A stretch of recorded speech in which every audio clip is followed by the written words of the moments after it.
Our Ring doorbell exposed my wife's affair.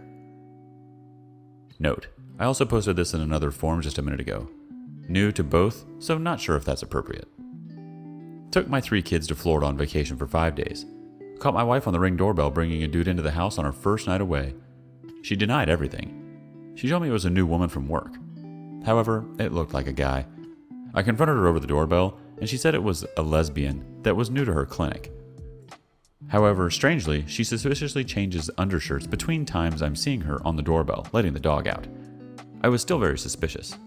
I spent 5 days of feeling sick around 3 teenagers and not wanting to mention why.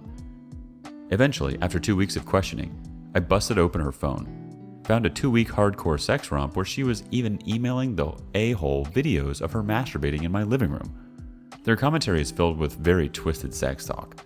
Almost all anal sex and S&M. No judgment if you're into that thing. Lots of talk about if I'm going to figure it out or not. Finally figured it out. Called the guy from her phone and called him a freaking a-hole. We've been married for 10 years. She lost her son 3 years ago and has been delving into alcoholism ever since. The guy is from AA and is supposedly one of the leaders there. One of their main things is not to allow dating of people in crisis. Apparently, to this moron, it doesn't matter. Sick to my stomach. But nothing anyone can do about it. She's now asking for a divorce. Just sharing my misery and praising the wonderful Ring doorbell system. Peace. Virtual Detective 375 chimes in first. Same thing happened to my colleague. His wife was alcoholic. She started to go to AA and she started an affair with her group leader. Affair lasted for a few months. He drained her of $1,000. OP, check your account if you share finances. The OP responds, due to the alcoholism and a few other things, she's never even seen one of my checks. She's maybe not as bad as I'm making her sound, but part of her is. She's also working and has her own money, just waiting for her to get caught drinking as a nurse. The next comment comes from On the Beach 61. Give her the divorce she wants and ask for the children to be with you. Tell the children what she's done and ask them if they want to live with you. Then go to the AA leader and tell him what happened. The OP responds, yeah, 2 of the kids are mine no matter what. My stepson is hers, but I'm friends with their dad, so I'll be able to see him through the other family. I just don't want to leave him alone with a woman who's been drinking every day for 2 to 3 years. I've been the only stability. The Mockingbird chimes in next. Cheating aside, I hope you reported him. He's a predator who's clearly going after those in a vulnerable position. Plus, it completely undermines AA. The response from the OP says, just out of curiosity, how would you do such a thing? Because it is kind of effed. Revolutionary Hat 688 says, it's not an FU. You're absolutely pointing out a legal issue. AA is an organization that can be sued like any other for sexual harassment, and the press around that sucks. So you're probably saving another person from the same crap later. If this guy is doing this, it's probably a pattern, and that makes him a predator in my book. It's one thing to sit in a bar and try to pick up married women. It's a whole other level trying to talk them out of alcoholism and into their pants because you're in a position of power and they are vulnerable. One more comment from Logical One. When they have addictions to drugs or alcohol, it always seems to eventually go sideways. She'll sober up and want her life back. Take a hard pass and save yourself the future pain. It's not a matter of if it happens again, but when. Relapse is fairly common. On to the next story. Almost a year ago, my soon-to-be ex-husband cheated on me. Today, my dad tells me that he's recently learned and has proof that my mom has been cheating on him for years. I am disgusted with her. Original post. The person I'm married to cheated on me. We have a 9-month-old son together. 2.5 weeks ago, he said that he wanted a divorce, after mentioning it for a while. And he said he was serious about it. He said, I love you, but I'm not in love with you. I thought it would all go away and back to normal. But after he said it, he became a completely different person, extremely cold and distant, spending very little time with our son. He used to spend hours with him. I've read stories online from people who've been told the same thing, I love you, but I'm not in love with you, and in 90% of the cases, they were cheating on their spouse with another person. He fit in every criteria based off of what I've read. He outright said, I want to be with someone else, as a response to why he didn't want to work on our marriage. I asked him to his face if he was cheating on me, but he said there's no one else. 4 days ago, I moved into his parents' house with my son. Because of extreme anxiety, he caused me to the point I was crying all the time, and I just couldn't do that in front of my son. Yesterday, he came over to his parents' house to see our son, and he left his phone to charge. I knew the password, which I usually always forget, and I felt drawn to check it, so I did. The password worked on the first try, which I stupidly enough see as some sort of sign that I was supposed to know about this, and I saw her messages. I clicked on the conversation, and they are in love supposedly. She's the love of his life. I felt my whole world fall apart in a moment. I thought I was dreaming. He was in the garage with his parents, so I walked in and told everyone the truth. It was shocking for everyone. He got mad that I checked his phone without asking. I come from another country, and I left my home to live a life with him here. I don't have anything or anyone here except my son, and his parents, I guess, but they seem to excuse his behavior now. I gave birth during the pandemic and haven't seen my family since I came to this country in November of 2019. I had no status in this country for almost a year, had no health insurance, driver's license, or anything. I went through postpartum depression that has broken me and changed me, which is why he sought someone else. He didn't see the things I said and did as someone who desperately needed help. He saw it as hurtful and something he can't get over. I felt half alive for a long time, but now I feel that I have no idea how to move on with life. I kept thinking of the messages I read, and they make me nauseous. I think of the trust he broke, and everything seems like a lie. He didn't call to hear our son's voice 2 days ago, but he talked to her and watched her sleep or something. His parents seem to excuse his behavior by saying that I've said and done bad things too, during my postpartum depression. They are putting us at the same level, and I feel broken and alone. I keep talking to my parents over the phone, and they support me and don't see me at fault, but they also say I should stop crying and have to get myself together for my son. No one seems to understand the pain. I've been waiting for things to get better and easier, to finally go visit my family and country after almost 2 years. I thought we'd visit it as a family, and now I'm returning back there without a life I've sacrificed so much for. I don't know where I'll live, where my son will live, how the divorce will go.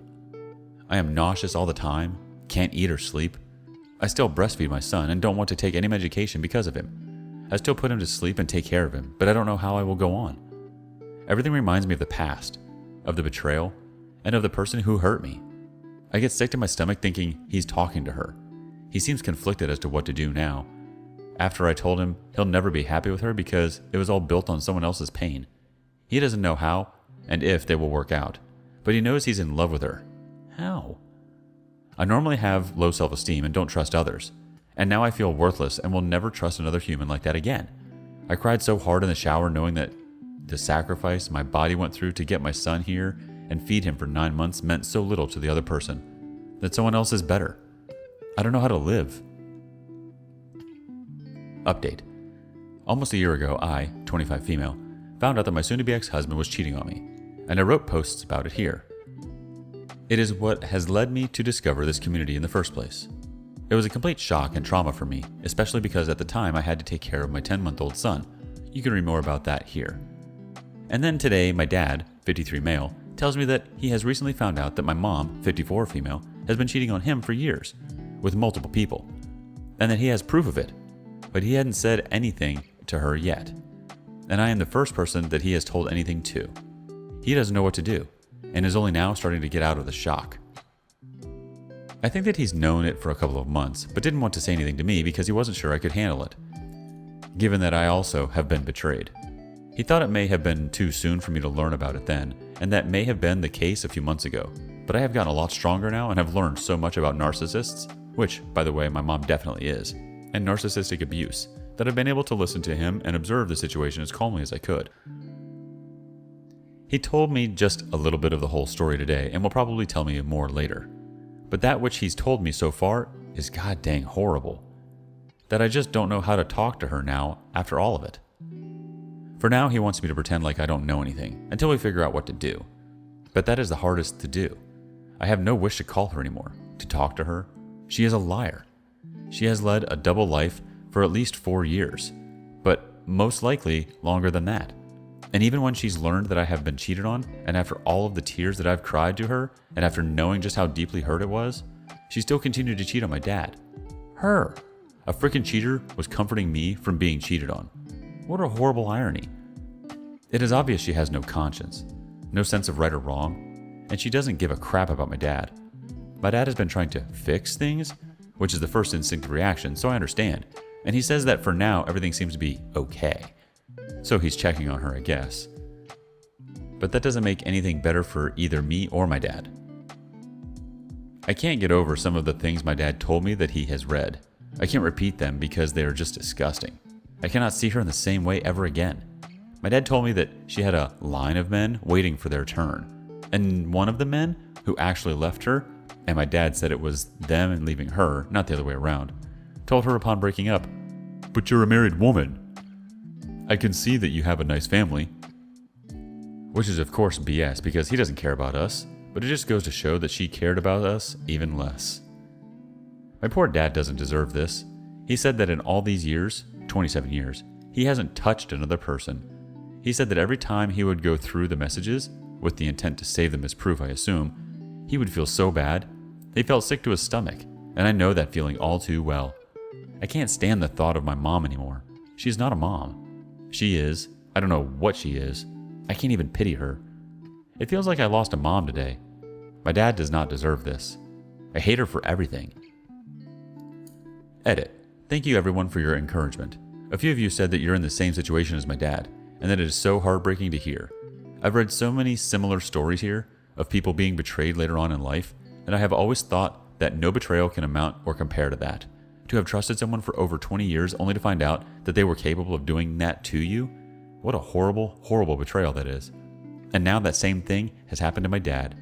I cannot believe it, but I do know that I will have his back through everything, and I will always be on his side. Our first reaction comes from Belf17.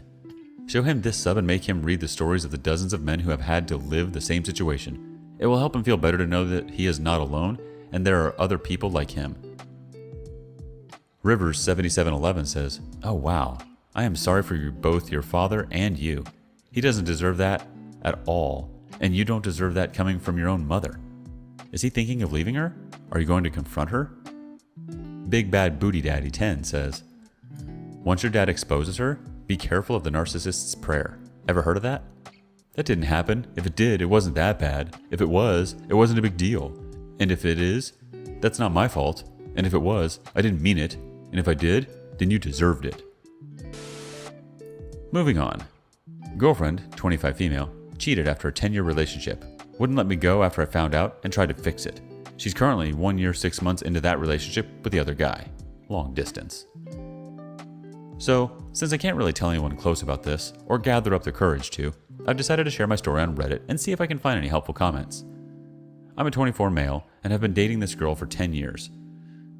Have to say about myself that I'm one of those shy guys that you can barely talk. Anyhow, this girl managed to grow into my life, little by little, until I finally got the confidence to tell her to be my girlfriend. It's all bunnies and rainbows from this point on. We're very young, still in high school, everything was going good.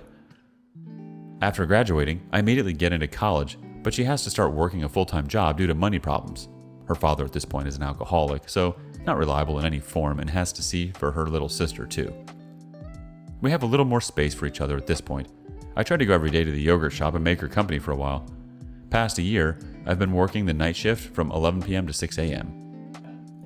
After that, I went walking to school every day until about 12 or 1 p.m., then train and sleep. So I now just had my weekends to see her, and on school during the day, because now she got in. Have to say, she's my very first girlfriend, and everything I now know, I learned with her. She's always had a really hard time making friends, even though she's anything but shy. I started to get a little annoyed that she would only come see me or hang out with me and my friends because she never made her own friends. I now know this was wrong and shouldn't have been that way. I made many mistakes too along the way. At her job, she had this boss 10 years older than us, a little less maybe, that she got awkwardly close to. I never told her that because, shy, 17-year-old me. She would stay late to help close the yogurt shop. He would give her rides home, so yeah, I was a little bit uncomfortable with that, and at this point, we would spend even less time together. Since she didn't have that much free time like me, I would go to most of the parties I had at the time just with my friends. On one of these parties at some guy's house, we all stayed the night in his living room and I slept next to this other girl from my class. Nothing happened. But like, some weird vibe started to go between us. Next few parties, both got drunk, went to sit on a bench away from everyone, barely staying awake, leaning on each other's heads together. We kissed and left it like that. No words said. That came to 3 months seeing her behind my girlfriend's back. I came forward to my girlfriend, told her what I did, and ended things with the other girl because I never really felt anything for her. As expected, we ended our relationship for about a week or so and got back. Everything is okay from that point on. She got a job at a gym that I started to go to. Got to say, I recently found out she got really close to a guy she met there. They would go out and eat, chat very often, and the last thing I knew, this guy offered her to move away with her, but nothing happened. Some of my mistakes were that I didn't take enough care of our relationship. I got too comfortable. Stopped the details, surprises, the little things, But so far we continued and seemed to be happy for the most part. Fast forward 2 years ago, I noticed she started talking with this guy she met on a Facebook group. A few likes here and there, a few comments, nothing relevant at the moment. But then started the weird reactions, hiding little things, not been able to talk more often, weird trips, one of them with a friend and the other one didn't even know about. Here's when things turned heavy. An even deeper suspicion from my part was growing 3 to 4 months after they started their relationship, to the point that one night I couldn't stand it anymore. Check her phone, and there it was, messages and messages. That's how I found out she even had seen it twice. Saw everything, photos, videos. I also found out she got pregnant from that, but didn't work because it was an ectopic pregnancy. That same night I confronted her. She said she was sorry and everything, cried for hours. Told me she loved me and was so sorry for everything. Didn't know what happened and didn't know when it got too far. I accepted her apologies and we started to go to therapy. At this point, a week later, I'm still hurt. This being the 6th month of their relationship. We were with her best friend just chilling, smoking a joint. Girlfriend didn't because she didn't like it. And at some point at night, we were sleeping together, me and her best friend. Started touching her and had a little something. I know at this point you may think I'm an a-hole, and you'd be right. I've worked so many things in therapy to this day. After that, her best friend told her what happened, and she got mad. Told me she understood that, but got mad nevertheless. The very next weekend, she took a flight to see the other guy again. I didn't find that out till like 2 weeks later. And there she goes again with the whole, I'm sorry, I love you, I didn't know why I keep doing this.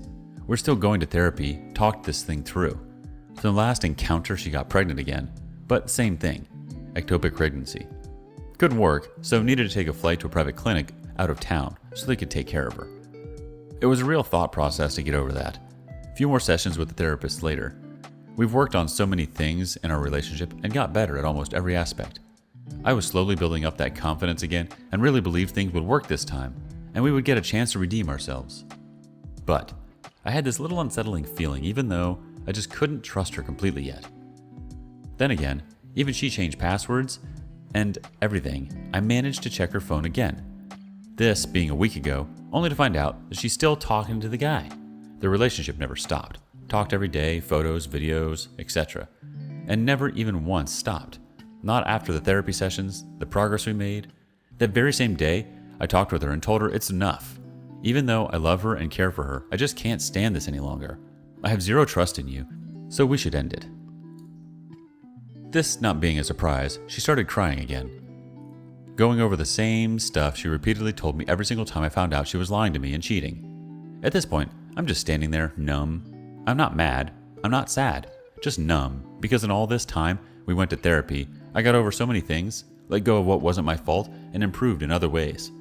I guess in that process, since I wasn't receiving what I wanted from my girlfriend, I unconsciously started to get over our relationship.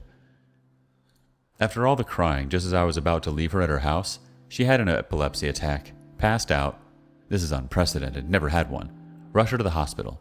Spent 2 to 3 hours there. Head home and stayed the night so I could look after her. Next day, make some studies.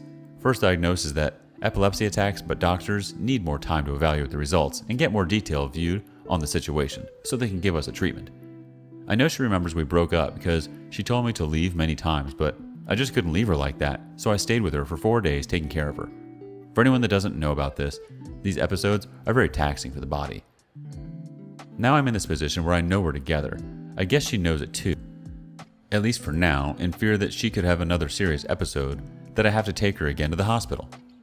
We have another appointment with the therapist this weekend and I'm planning to bring this up so that with a third party present she can better manage her reaction. I guess the question is, should I keep helping her? I still think I at least owe her that for our years together. Also, she's pregnant right now. Went to visit the doctor a few times and everything seems good so far, and this time is mine. Before you say anything about protection, she's had many problems, operations over the years, and doctors have stated many times that her chance of pregnancy was really close to zero. We haven't used protection almost a whole relationship. I told her I could be present if she wanted to have the child, and everything went out right, but I just didn't want to return to our relationship. I don't know how I can exactly move on from this point. Our first reaction comes from Little Law 3996. I'm not clear on this. Whose baby is this? Is it yours or the other guy's? Either way, don't stay with her. She is problematic. Also, if the baby is yours, make sure you get a DNA test to confirm it and take care of the baby. The OP responds, it's most likely mine, and yes, I was planning on doing so. The hardest part I'm dealing with right now is, like I mentioned, that she's sick. Forgot to mention that once you get an episode like that, you'll get them for at least a couple years. She's just starting treatment, and the only two people that can take care of her are me and her sister. I guess I'll have to wait a few weeks till she gets better to a point where I feel I can let go. I don't know. Nero Aldrin 20 closes us out. Do a DNA test before the baby is born, then make the decision.